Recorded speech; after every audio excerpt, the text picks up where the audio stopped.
તુલસીરાજ જાડેજા, પ્રમુખ કચ્છ જિલ્લા NHY।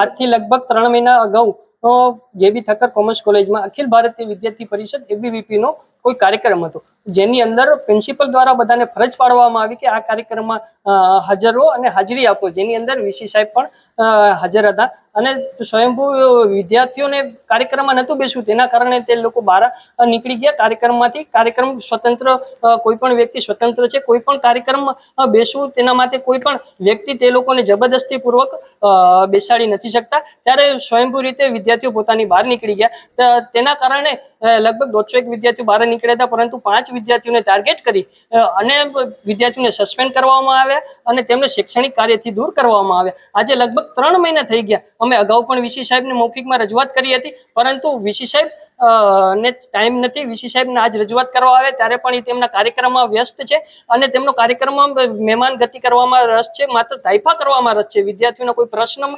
સાંભળવામાં VC સાહેબને રસ જ નથી।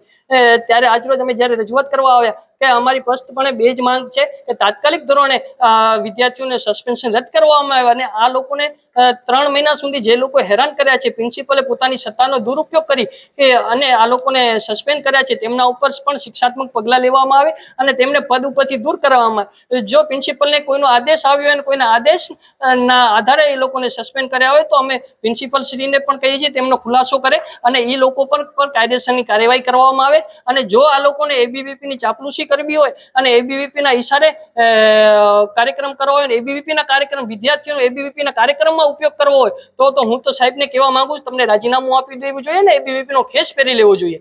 જ્યાં સુધી વિદ્યાર્થીઓની અમારી આ 2 માંગ છે નહીં સંતોષાય ત્યાં સુધી અમે VC સાહેબના ચેમ્બરમાં બેઠા છીએ અને જ્યાં સુધી માંગ નહીં સંતોષાય ત્યાં સુધી અમે બેસવાની ગણતરી છે અમારી।